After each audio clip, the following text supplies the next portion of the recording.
Hello दोस्तों, स्वागत है आपका हमारे यूट्यूब चैनल एजुकेशन पॉइंट में। तो आपने टाइटल देख ही लिया होगा। आज हम पशु परिचर भर्ती में मॉडल पेपर फर्स्ट की बात करेंगे, जिसमें हम 50 क्वेश्चन करेंगे, जिसमें सभी टॉपिक होंगे हमारे। जो भाग ए और भाग बी दोनों हैं, उन दोनों से क्वेश्चन होंगे और 50 क्वेश्चन हैं हमारे। तो चलिए सॉल्व करते हैं। धीरे धीरे हम क्वेश्चन बढ़ाएंगे और पूरा पेपर का मॉडल पेपर होता है, वैसे ही मॉडल पेपर बात करेंगे। चलिए पहले क्वेश्चन की बात करते हैं। पहले क्वेश्चन हमारा स्टार्ट होता है पशुपालन से। तो पहला क्वेश्चन है हमारा, बकरी की किस नस्ल को मिल्क चैंपियन के नाम से जानते हैं? मिल्क चैंपियन के नाम से किस नस्ल को जाना जाता है? सानीन नस्ल, टोगनबर्ग नस्ल, जमुनापुरी नस्ल या देवगढ़ी नस्ल? तो मिल्क चैंपियन के नाम से हमारे टोगनबर्ग जो विदेशी नस्ल हैं उसको जानते हैं मिल्क चैंपियन। और जो सानियन या सानीन नस्ल हैं उसको क्या कहते हैं? दूध की रानी कहते हैं। मिल्क क्वीन, मिल्क या मिल्क क्वीन या मिल्क क्वीन ऑफ मिल्क कहते हैं सानीन नस्ल को, दूध की रानी। और टोगनबर्ग को क्या कहते हैं? मिल्क चैंपियन, क्योंकि सर्वाधिक दूध इसी का होता है। नेक्स्ट दूसरे क्वेश्चन की बात करते हैं। भेड़ जैसी दिखने वाली नस्ल हैं, निम्न में से भेड़ जैसी दिखने वाली नस्ल कौन सी है? अंगोरा नस्ल, सिरोही नस्ल, गंजम नस्ल या फिर गुजरी नस्ल? तो जो भेड़ जैसी दिखने वाली कौन सी नस्लें हैं, तो ऑप्शन ए से हो जाएगा अंगोरा नस्ल। अंगोरा नस्ल के बाल होते हैं, सफ़ेद बाल होते हैं, उसी कारण ये भेड़ जैसी छोटी सी दिखती हैं और भेड़ जैसी दिखती हैं। और इसके जो छोटे छोटे बाल होते हैं उन्हें क्या कहते हैं? मोहेर कहते हैं, मोहेर कहते हैं उन्हें। और जो हमारी गुजरी नस्ल हो गई, गुजरी नस्ल नवीन नस्लें हैं, राजस्थान में जालोर सांचौर की हैं, नवीन नस्लें हैं, ये अभी पंजीकृत हुई हैं, गुजरी नस्ल। नेक्स्ट बात करते हैं तीसरे क्वेश्चन की। तो तीसरा क्वेश्चन है हमारा, देसी भैंसों में सबसे भारी भरकम नस्ल कौन सी हैं? जो देसी भैंसें हैं उनमें सबसे भारी भरकम नस्ल कौन सी हैं?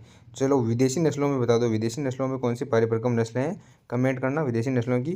देसी नस्लों में सबसे भारी भरकम नस्ल मेहसाणा नस्ल, भदावरी नस्ल, सिरोही नस्ल या फिर जाफराबादी नस्ल?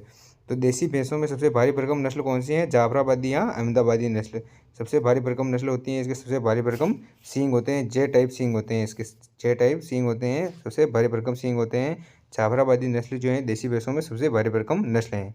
विदेशी में मुर्रा, मुर्रा जो है वो सबसे भारी भरकम नस्ल है, मुर्रा वो सबसे भारी भरकम नस्ल है। नेक्स्ट बात करते हैं, भेड़ के मांस को क्या कहते हैं? जो भेड़ का मांस होता है या उसे क्या कहते हैं? चेवोन, बफन, मटन, बीफ?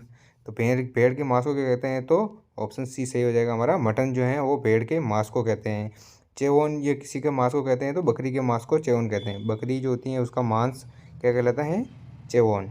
जो हमारा बीफ हो गया, बीफ गाय का मांस, गाय का मांस होता है वो उसे बीफ कहते हैं। जो बफन हो गया हमारा, वो किसका होता है? भैंस का, भैंस का मांस क्या कहलाता है? बफन या फिर कारा बीफ या बफन कहते हैं। कारा बीफ तो जो हो गया वो हमारे स्वयं बफेलो जो होती है कारा बीफ, जो कारा बीफ होता है वो स्वयं बफेलो का मांस होता है। और बफन होता है हमारे रिवर भैंसें, जो देसी भैंसें होती हैं राजस्थान भारत की, उनका मांस बफन कहलाता है। नेक्स्ट क्वेश्चन की बात करते हैं, पाँचवा क्वेश्चन। अगला क्वेश्चन है हमारा, राजस्थानी कामधेनु किस नस्ल को कहते हैं? गाय की किस नस्ल को राजस्थानी कामधेनु कहते हैं? राठी नस्ल, जर्सी नस्ल, कांकरेज नस्ल या फिर मेवाती नस्ल? तो राजस्थानी कामधेनु किस नस्ल को कहते हैं? गाय की किस नस्ल को राजस्थानी कामधेनु कहते हैं? राठी को, जर्सी को, कांकरेज को या फिर मेवाती को? तो राठी नस्ल जो है उसको राजस्थानी कामधेनु कहते हैं, या फिर राठी नस्ल जो है वो संकर नस्ल हैं, संकर नस्लें हैं। किस किस की संकर नस्लें हैं? साहिवाल और थारपारकर की संकर नस्लें हैं राठी नस्ल, जिसे राजस्थान की कामधेनु कहते हैं। इसका रंग चितकबरा रंग होता है, चितकबरा रंग होता है, ये भी याद रखना। चितकबरा रंग किसका होता है? राठी गाय का। और कांकरेज गाय है, कांकरेज गाय वो देसी गायों में सबसे भारी भरकम नस्ल है। देसी गायों में सबसे भारी भरकम नस्ल कौन सी पूछ ले तो जो कांकरेज हैं वो देसी गायों में सबसे भारी भरकम नस्लें हैं, कांकरेज। और विदेशी गायों में या फिर गायों में सबसे भारी भरकम नस्ल कौन सी है? तो हमारे एचएफ, जो एचएफ नस्ल है वो सबसे भारी भरकम है। नेक्स्ट क्वेश्चन की, अगले क्वेश्चन की बात करते हैं, छठा क्वेश्चन। भदावरी भैंस की नस्ल की उत्पत्ति कहाँ से हुई है? भदावरी भैंस जो है उसकी उत्पत्ति कहाँ से हुई है? फिरोजपुर पंजाब, काठियावाड़ गुजरात, आनंद गुजरात या फिर आगरा यूपी?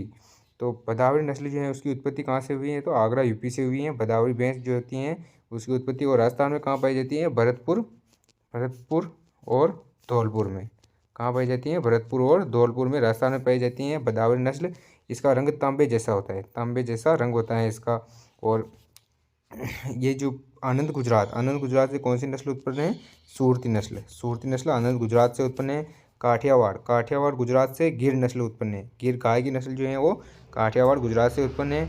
आनंद गुजरात से सूरती नस्ल उत्पन्न है। आगरा यूपी से भदावरी भैंस की नस्ल, ये दोनों भैंस की नस्लें हैं। और काठियावाड़ गुजरात से गाय की गिर नस्ल उत्पन्न है। नेक्स्ट 7वां क्वेश्चन है हमारा बकरी की किस नस्ल को तोता नस्ल में तोतापुरी नाग या रोमन नौजा पाई जाती है। तो बकरी होती है उसकी किस नस्ल में तोतापुरी नाग या रोमन नौजा पाई जाती हैं। जमुनापुरी नस्ल में, देवगढ़ी नस्ल में, बारबरी नस्ल में या फिर परबतसरी नस्ल में। तो गाय की तोतापुरी नाग किस नस्ल में पाई जाती है। जमुनापुरी नस्ल में तोतापुरी नाग पाई जाती हैं। और इसके अलावा कौन सी नस्लें हैं तो बीटल नस्ल और एक और है हमारे जो एंग्लो नूबियन है उस नस्ल में तोतापुरी नाग है रोमन नौजा पाया जाता है। एंग्लो नूबियन जो है वो एक संकर नस्ल है एंग्लो नूबियन। और जो जमुनापुरी और बीटल नस्लें हैं उनमें तोतापुरी नाग है रोमन नौजा पाए जाते हैं। जो नाग होती हैं ऊपर की ओर थोड़ी उठी हुई होती हैं उसे रोमन नौजा कहते हैं। देवगढ़ी नस्लें हैं उसे क्या कहते हैं मझीटी नस्ल कहते हैं। बारबरी नस्ल को क्या कहते हैं, बारबरी नस्ल है बकरी की उसे क्या कहते हैं शहर की बकरी की कहते हैं। और परबतसरी नस्ल जो है वो सिरोही जैसी दिखती हैं पर इसकी पीठ घुमावदार नहीं होती। नेक्स्ट 8वें क्वेश्चन की बात करते हैं। तो 8वां क्वेश्चन है हमारा गाय के बछड़े के मांस को क्या कहते हैं या फिर बछड़े के मांस को क्या कहते हैं। मटन, कारा बीफ, व्हील, चिकन। तो गाय के बछड़े को यहाँ बछड़े के मांस को क्या कहते हैं व्हील कहते हैं। ऑप्शन सी सही हो जाएगा, व्हील कहते हैं। गाय के मांस को क्या कहते हैं बीफ कहते हैं। बीफ गाय के मांस को और बछड़े के मांस को व्हील कहते हैं। कारा बीफ जो होता है वो स्वयं बफेलो का मांस होता है। स्वयं बफेलो या स्वयं भैंस जो होती है उसका मांस कारा बीफ होता है। मटन भेड़ का मांस, चिकन जो होता है मुर्गे या मुर्गियों का मांस होता है।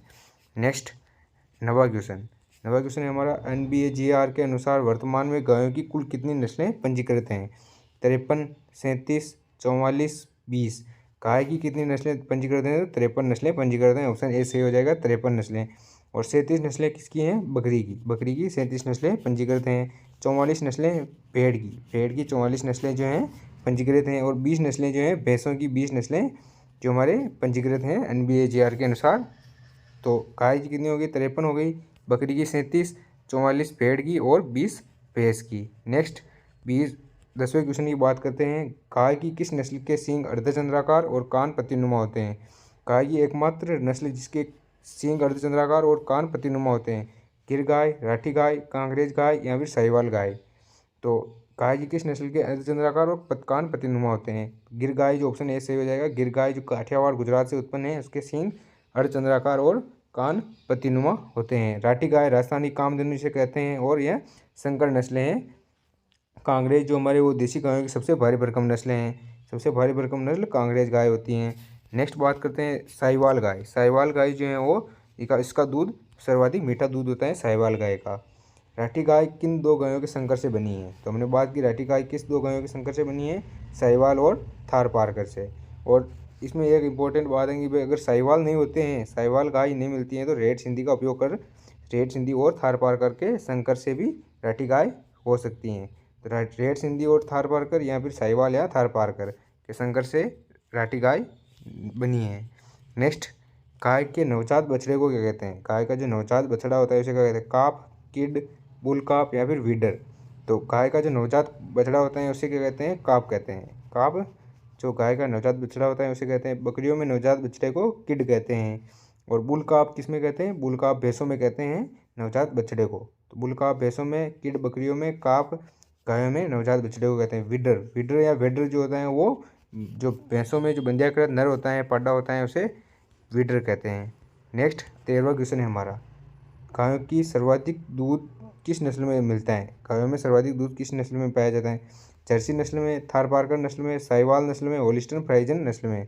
तो सर्वाधिक दूध किस में पाया जाता है तो होलिस्टन फ्राइजन एचएफ गाय जो होती है उसमें सर्वाधिक दूध पाया जाता है 6000 लीटर प्रति ब्यात 6000 लीटर प्रति ब्यात होलिस्टन फ्राइजन में पाया जाता है।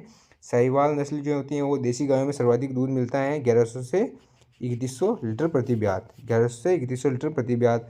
थारपारकर नस्ल जो है वो द्विकाजी नस्लें हैं। जर्सी नस्लें हैं उसको सर्वाधिक फेट होती हैं। सर्वाधिक फेट किसमें होती हैं, जर्सी नस्ल में 5% तक होती हैं। तो और इनके बारे में डिटेल पढ़ना है तो हमारी जो सीरीज़ है इसमें प्लेलिस्ट पड़ी है पशुपालन से संबंधित, उसमें गाय और भैंस और बकरियों के बारे में पढ़ा दिया है। नेक्स्ट वीडियो आएंगे उनके जरूर देखना। नेक्स्ट बात करते हैं गायों में गुणसूत्रों की संख्या कितनी होती है। गायों में गुणसूत्रों की संख्या कितनी होती है, 50, 48, 60, 63। तो गायों में गुणसूत्रों की संख्या कितनी होती है, ऑप्शन सी सही हो जाएगा 60 जो होता है गायों में गुणसूत्रों की संख्या होती है। बकरियों में भी गुणसूत्रों की संख्या 60 ही होती है। बकरियों में भी गुणसूत्रों की संख्या 60 ही होती हैं। और भैंस में 48 और 50 दोनों होती हैं। भैंस में जो रिवर भैंस होती है उसमें 50 होती हैं गुणसूत्र, और स्वयं भैंस में 48 गुणसूत्र होते हैं। 63 किस में होते हैं? 63 जो होते हैं वो खच्चर में होते हैं। खच्चर में 63 होते हैं। ये मतलब कि 63 होते हैं। नेक्स्ट 15वां क्वेश्चन है हमारा, भैंस की किस नस्ल में सिकल सेप सींग या हाशियाकार सींग पाए जाते हैं? सिकल सेप या हाशियाकार सींग, इस प्रकार के सींग किसमें पाए जाते हैं? सिकल सेप या हाशियाकार। तो मैंने उस क्लास में पढ़ाया भी था आपको कि भाई सिकल सेप सींग किसके होते हैं? स से सिकल और स से सूरती नस्ल जो होती हैं उसके सींग सिकल सेप होते हैं, हाशियाकार होते हैं, दांतला नुमा होते हैं। मुर्रा नस्ल के मतलब मुर्रा नस्ल विदेशी नस्ल है, इसमें सींग इससे नहीं पाए जाते। भदावरी नस्ल की जो तांबे जैसा कलर होता है भदावरी का, और मेहसाणा नस्ल जो है वो हमारे संकर नस्ल है। मेहसाणा नस्ल भैंस की संकर नस्लें हैं। किसकी संकर नस्लें हैं? तो मेहसाणा जो है वो किसकी संकर नस्ल? मेहसाणा जो है हमारे वो मुर्रा और सूरती की जो है संकर नस्लें हैं। किसकी संकर नस्लें हैं? मुर्रा और सूरती की संकर नस्लें हैं।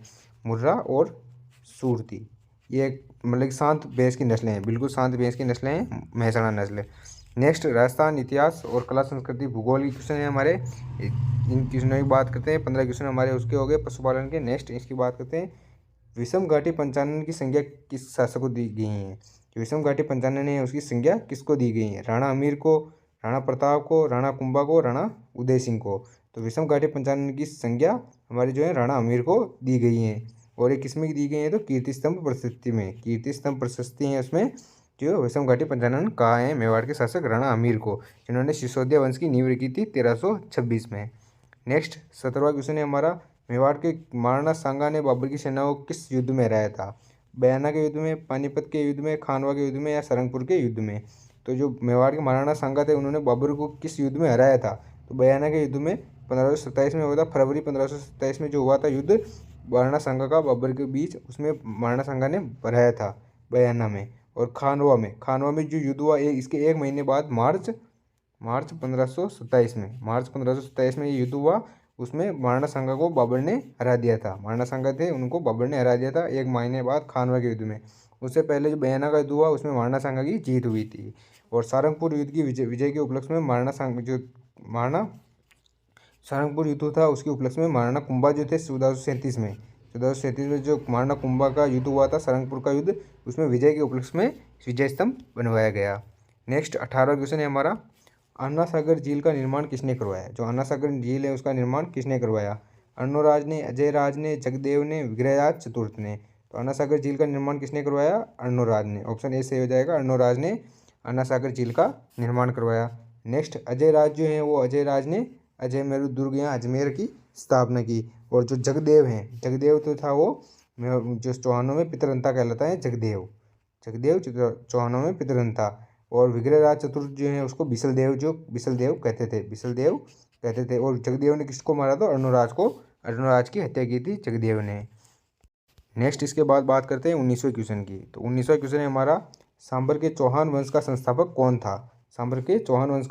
कौन था? वासुदेव चौहान, अजय राज चौहान, कीर्तिपाल चौहान, या फिर गोविंद राज? तो जो सांबर के चौहान थे उनका संस्थापक कौन था? वासुदेव चौहान था। और अजय राज चौहान जो था उसने अजमेर में चौहान वंश की शाखा का संस्थापन किया था। गोविंद राज जो था उसने रणथंभौर में स्थापना की थी सांबर मतलब चौहान वंश की।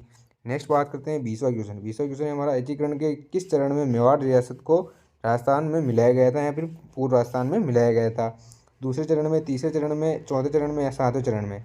तो एकीकरण के मतलब कि तीसरे चरण में जो है उदयपुर जो मेवाड़ रियासत थी उदयपुर, उसको मतलब कि पूर्व राजस्थान जो था संघ था राजस्थान संघ दूसरे चरण में जो बना था उसमें मिलाया गया था। और तीसरे चरण में मेवाड़ रियासत को मिलाया गया था। नेक्स्ट इसके बाद बात करते हैं 21वां क्वेश्चन। तो 21वां क्वेश्चन है हमारा, एकीकरण के समय राजस्थान का कौन सा केंद्र शासित प्रदेश था? एकीकरण के समय राजस्थान में कौन सा केंद्र शासित प्रदेश था? 19 रियासतें, 3 ठिकाने और एक केंद्र शासित प्रदेश था। वो कौन सा था? मतलब कि एक केंद्र शासित प्रदेश कौन सा था? लावा था, कुशलगढ़ था, नीमराना था, या फिर अजमेर मेरवाड़ा था? तो जो केंद्र शासित प्रदेश था वो तो था हमारा अजमेर मेरवाड़ा। और ये तीनों लावा, कुशलगढ़ और नीमराना ये मतलब जो ठिकाने थे लावा, कुशलगढ़, नीमराना और अजमेर मेरवाड़ा केंद्र शासित प्रदेश था। नेक्स्ट 22वें क्वेश्चन की बात करते हैं। 22वां क्वेश्चन है हमारा, मेवाड़ फील्ड कोर की स्थापना कब हुई? मेवाड़ फील्ड कोर की स्थापना कब हुई? 1841, 1835, 1876, 1852। तो मेवाड़ फील्ड कोर की स्थापना कब हुई? 1841 में हुई। नेक्स्ट इसके बाद 23वां क्वेश्चन, जोधपुरा सभ्यता किस जिले में स्थित है? जोधपुरा सभ्यता किस जिले में स्थित है? कोटपुतली, बहरोड, जयपुर, जोधपुर, दुद्दू। तो जोधपुरा सभ्यता कहाँ स्थित है? हमारे कोटपुतली बहरोड जिले में जो स्थित है। पहले जयपुर में आती थी, अब कोटपुतली बहरोड में स्थित है। नेक्स्ट बात करते हैं, काकनवाड़ी का पठार किस जिले में स्थित है? काकनवाड़ी का पठार किस जिले में स्थित है? कोटपुतली, बहरोड, जयपुर, खैरतल, तिजारा या फिर टोंक। तो जो काकनवाड़ी का पठार है वो हमारे खैरतल तिजारा में है। काकनवाड़ी का पठार है, कासन का पठार, कासन का पठार भी है वो भी खैरतल तिजारा में है, और काकनवाड़ी का पठार भी खैरतल तिजारा में है। नेक्स्ट 25वां क्वेश्चन, 25वें क्वेश्चन की बात करते हैं तो अरावली की सबसे ऊंची चोटी कौन सी है? उत्तरी अरावली की सबसे ऊंची चोटी कौन सी है? रघुनाथगढ़, लोहागढ़, खो या फिर बम्बई। तो जो उत्तरी अरावली की सबसे ऊंची चोटी है वो रघुनाथगढ़ है। ऑप्शन ए सही हो जाएगा। इसकी ऊंचाई कितनी है? 1055 मीटर। इसकी ऊंचाई कितनी है? 1055 मीटर। और लोहागढ़ जो है उसकी ऊंचाई कितनी है? लोहागढ़ की ऊंचाई हमारे 1051 मीटर, 1051 मीटर। और खो की ऊंचाई कितनी है? 920 मीटर, 920 मीटर, 920 मीटर खो की लंबाई है। और नेक्स्ट बात करते हैं इसके आगे, राजस्थान का थंडरबोल्ट किसे कहते हैं? 26वां क्वेश्चन है, राजस्थान का थंडरबोल्ट किसे कहते हैं? सम गाँव को, पोखरण गाँव को, आत्मा गाँव को या फिर घोटारू को। तो राजस्थान का थंडरबोल्ट सम गाँव को कहते हैं। किसको कहते हैं? थंडरबोल्ट सम गाँव को कहते हैं।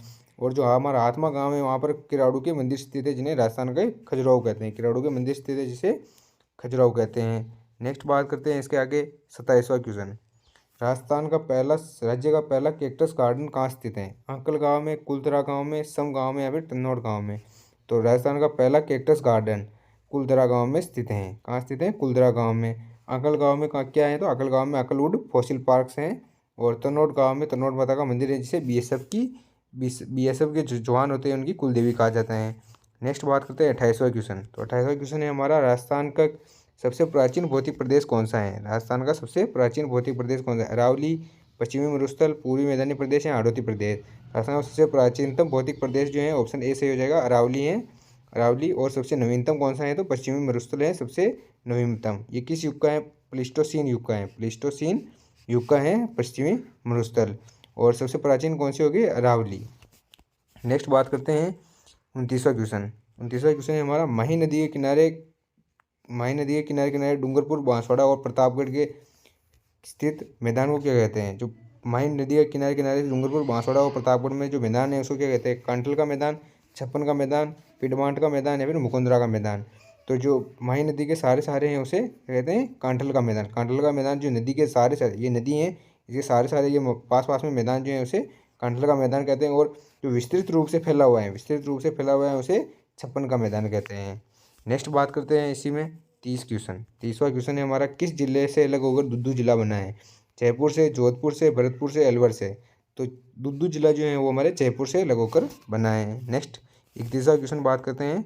31वां क्वेश्चन है हमारा, अकबर का किला किस दुर्ग को कहा जाता है? अकबर का किला किस दुर्ग को कहा जाता है? मैगजीन दुर्ग को, सुवर्णगिरी दुर्ग को, निमराना किला को या चित्तौड़ दुर्ग को। तो अकबर का किला किस दुर्ग को कह देते हैं? मैगजीन दुर्ग को कह देते हैं। मैगजीन दुर्ग जो अजमेर में है, अभी राजपूताना संग्रहालय जिसे नाम से जाना जाता है संग्रहालय है, वहाँ उसे अकबर का किला कहते हैं। नेक्स्ट बात करते हैं 32वां क्वेश्चन। 32वां क्वेश्चन है हमारा, कुंभलगढ़ दुर्ग का शिल्पी कौन था? कुंभलगढ़ दुर्ग जो है उसका शिल्पी कौन था?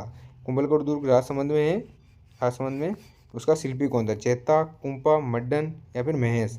तो जो कुंभलगढ़ दुर्ग है उसका शिल्पी कौन था? मंडन था। ऑप्शन सी सही हो जाएगा। मंडन जो था वो कुंभलगढ़ दुर्ग का शिल्पी था। इसकी 36 किलोमीटर चौड़ी दीवार प्रसिद्ध है, 36 किलोमीटर चौड़ी दीवार प्रसिद्ध है मतलब। और चेता जो है वो हमारे चित्तौड़गढ़ दुर्ग का मतलब कि जो शिल्पी था। 3.6 किलोमीटर की दीवार इसकी प्रसिद्ध है। नेक्स्ट बात करते हैं, कटरा शहीद स्मारक कहाँ स्थित है? कटरा शहीद स्मारक कहाँ स्थित है? बाड़मेर में, जयपुर में, अजमेर में, जैसलमेर में। जो कटरा शहीद स्मारक हैं वो कहाँ स्थित है? तो ऑप्शन ए सही हो जाएगा, बाड़मेर में स्थित हैं।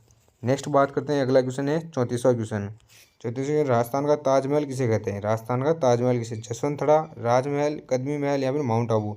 तो राजस्थान का ताजमहल किसे कहते हैं? ऑप्शन ए सही हो जाएगा, जसवंतथड़ा जो है उसको राजस्थान का ताजमहल कहते हैं। इसका निर्माण किसने करवाया था? सरदार सिंह ने करवाया था। सरदार सिंह ने अपने पिता जसवंत सिंह जो थे उनकी याद में जसवंतथड़ा का निर्माण करवाया था। और इसे राजस्थान का ताजमहल कहते हैं। कदमी महल जो थे उनमें जयपुर के शासकों का राज तिलक होता था। माउंट आबू सिरोही में स्थित है, जिसे राजस्थान का कश्मीर कहते हैं। नेक्स्ट बात करते हैं अगला क्वेश्चन, पप्पू जी का जन्म किस जिले में हुआ। 35वां क्वेश्चन है, पप्पू जी का जन्म किस जिले में हुआ। फलौदी में, जोधपुर में, जैसलमेर में या फिर नागौर में पप्पू जी का जन्म हुआ। ऑप्शन ए सही हो जाएगा, फलौदी जिले में। कोलूमंड जो फलौदी है, कोलूमंड गांव और फलौदी जिले में इनका जन्म हुआ। नेक्स्ट 36वां क्वेश्चन है हमारा, राजस्थान का खजुराहो किसे कहते हैं। किराड़ू के मंदिर को कहते हैं, जगदम्बिका मंदिर को कहते हैं, बंड देवरा मंदिर को कहते हैं या सुइया मंदिर को कहते हैं। राजस्थान का खजुराहो किसे कहते हैं। ऑप्शन ए सही हो जाएगा, किराड़ू मंदिर को राजस्थान का खजुराहो कहते हैं। और जगदम्बिका मंदिर जो है वो उसको मेवाड़ का खजुराहो कहते हैं, मेवाड़ का खजुराहो कहते हैं। और बंड देवरा जो मंदिर है उसको राजस्थान का मिनी खजुराहो कहते हैं, राजस्थान का मिनी खजुराहो बंड देवरा मंदिर को कहते हैं। और सुइया मेला जो है वो उसको मारवाड़ का अर्ध कुंभ कहते हैं। क्या कहते हैं, मारवाड़ का अर्ध कुंभ। नेक्स्ट क्वेश्चन है 37वां, श्रावक प्रतिक्रमण सूत्र चूर्णी किस चित्रशैली से संबंधित हैं। उदयपुर चित्रशैली से, नाथद्वारा चित्रशैली से, और किशनगढ़ चित्रशैली से या फिर जयपुर चित्रशैली से। तो श्रावक प्रतिक्रमण सूत्र चूर्णी किस शैली से संबंधित हैं, उदयपुर शैली से। और यह प्रथम चित्रित ग्रंथ था, मेवाड़ का प्रथम चित्रित ग्रंथ था। किसके समय का था ये, तो तेज सिंह के समय का था, तेज सिंह के समय का था प्रथम चित्रित ग्रंथ था श्रावक प्रतिक्रमण सूत्र चूर्णी, और उदयपुर शैली का संबंधित है, तेज सिंह के समय का। नेक्स्ट बात करते हैं 38वां क्वेश्चन। हमारा 38वां क्वेश्चन है, निम्न में से कौन सी एक मांड गायिका नहीं है। अल्लाह चिल्लाबाई, गौरीबाई, बन्नो बेगम या फिर मांगी बाई। तो निम्न में से कौन सी मांड गायिका नहीं है। अल्लाह चिल्लाबाई हैं, गौरी बेगम है, बन्नो बेगम हैं और मांगी बाई नहीं है। मांगी बाई जो है वो नहीं है, ऑप्शन डी सही हो जाएगा। मांगी बाई जो है वो हमारे 13 ताली नृत्य से संबंधित हैं, 13 ताली नृत्य जो है उससे संबंधित है मांगी बाई। नेक्स्ट बात करते हैं 39वां क्वेश्चन।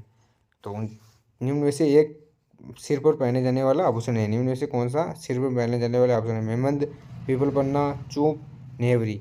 तो जो सिर पर पहने जाने वाला आभूषण कौन सा है, मेहंद। मेहंद जो है वो सिर में पहने जाने वाला आभूषण है। चूप जो है, चूप जो दांत में पहनते हैं, दांत में पहने जाने वाला आभूषण चूप है। पीपल पन्ना कान का आभूषण, कान का आभूषण पीपल पन्ना। और नेवरी जो है पैर का आभूषण है।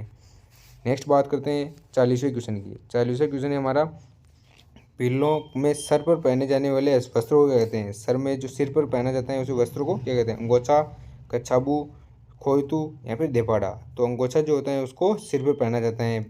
और जो हमारा खोयतू जो है वो महिलाओं का घाघरा होता है घुटनों तक का, उसे खोयतू कहते हैं। देपाड़ा जो होता है वो उनकी तंग धोती होती है, पीलों में तंग धोती होती है।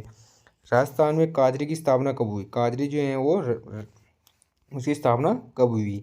1959, 1987, 1960, 1967। तो काजरी की स्थापना कब हुई, 1959 में हुई। ऑप्शन ए सही हो जाएगा, 1959 में काजरी की स्थापना हुई। और आपरी है हमारे, उसकी स्थापना कब हुई। आपरी जो है उसकी स्थापना कब हुई, 1987 में हुई, याद रखना है। नेक्स्ट 42वें क्वेश्चन की बात करते हैं।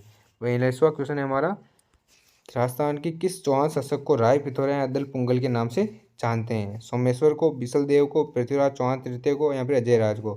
तो राय पिथौरा या दल पुंगल किसे कहते हैं, पृथ्वीराज चौहान तृतीय को, जिसने मोहम्मद घुरी से तराइन का प्रथम युद्ध और द्वितीय युद्ध लड़ा था। नेक्स्ट अगले 43वें क्वेश्चन की बात करते हैं और जनरल साइंस की क्वेश्चन की बात करते हैं। मानव शरीर में रक्त का थक्का बनाने का कार्य करती हैं कौन सी जो है वो रक्त का थक्का बनाने, आरबीसी, डब्ल्यूबीसी, प्लेटलेट्स, लसिका। तो रक्त का थक्का कौन बनाती है, प्लेटलेट्स बनाती हैं। और प्रतिरक्षा कौन प्रदान करती है, डब्ल्यूबीसी प्रतिरक्षा प्रदान करती हैं। और जो हमारे जो ब्लड होता है उसमें आरबीसी मौजूद होती हैं। नेक्स्ट बात करते हैं 44वें क्वेश्चन की। 44वां क्वेश्चन है हमारा, सुंदरता का विटामिन किसे कहते हैं। सुंदरता का vitamin, option a vitamin b, vitamin a, vitamin b, vitamin d या फिर विटामिन ई। तो सुंदरता का विटामिन किसे कहते हैं, विटामिन ई को कहते हैं सुंदरता का विटामिन। नेक्स्ट बात करते हैं 45वां क्वेश्चन। 45वां क्वेश्चन, मानव शरीर की सबसे छोटी ग्रंथि कौन सी है। थायराइड ग्रंथि, पीनियल ग्रंथि, पीयूष ग्रंथि या फिर एड्रेनल ग्रंथि। सबसे छोटी ग्रंथि कौन सी है, पीयूष ग्रंथि सबसे छोटी ग्रंथि है। नेक्स्ट बात करते हैं 46वां क्वेश्चन। 46वां क्वेश्चन है हमारा, सर्वप्रथम जीवित कोशिका की खोज किसने की थी। कोशिका की खोज किसने की, तो रॉबर्ट हुक ने कोशिका की खोज की है। कोशिका की खोज मृत कोशिका थी, जो इसकी खोज किसने की, रॉबर्ट हुक ने। और जो सर्वप्रथम जीवित कोशिका की खोज किसने की, ल्यूएन होक ने की। ल्यूएन होक ने सर्वप्रथम जीवित कोशिका की खोज की। नेक्स्ट 47वां क्वेश्चन है हमारा, कोशिका का कंट्रोल रूम किसे कहते हैं। जो कोशिका होती है उसका कंट्रोल रूम किसे कहते हैं, लाइसोसोम, राइबोसोम, केंद्रक या एदिक लवक। तो कोशिका का कंट्रोल रूम किसे कहते हैं? ऑप्शन सी सही हो जाएगा, केंद्रक जो है उसको कोशिका का कंट्रोल रूम कहते हैं। नेक्स्ट बात करते हैं अगला क्वेश्चन। अगला क्वेश्चन है हमारा 48वां क्वेश्चन। निम्न में से एक सदिश राशि है, कौन सी एक सदिश राशि? विद्युत धारा, चाल, दूरी, संवेग। तो कौन सी सदिश राशि है? ऑप्शन डी सही हो जाएगा हमारा, संवेग जो है वो मतलब कि सदिश राशि हैं और ये तीनों अदिश राशियाँ हैं। विद्युत धारा, चाल और दूरी अदिश राशियाँ हैं। नेक्स्ट बात करते हैं 49वां क्वेश्चन। बल का एसआई मात्रक, ये हमारा सेकंड लास्ट क्वेश्चन है। बल का एसआई मात्रक क्या होता है? एसआई मात्रक क्या होता है? What, Newton, joule, ampere. तो बल का एसआई मात्रक क्या होता है? ऑप्शन बी सही हो जाएगा, न्यूटन। और जो एम्पियर जो होता है वो धारा का होता है। विद्युत धारा का एसआई मात्रक, विद्युत धारा का एसआई मात्रक क्या होता है? एम्पियर। और वोट जो होता है वो पावर का होता है, पावर जो होती है उसका एसआई मात्रक वोट होता है। और एम्पियर किसका होता है? हमारे विद्युत धारा का। और जूल किसका होता है? ऊर्जा का जूल होता है। और न्यूटन बल का होता है। नेक्स्ट लास्ट क्वेश्चन की बात करते हैं। 50वां क्वेश्चन है हमारा। 50वां क्वेश्चन है, मानव शरीर में प्रतिरक्षा प्रदान करने का कार्य करती हैं आरबीसी, डब्ल्यूबीसी, प्लेटलेट्स या कोशिकाएं। तो प्रतिरक्षा प्रदान करने का हमने पिछले क्वेश्चन में बात की थी। प्रतिरक्षा कौन प्रदान करता है?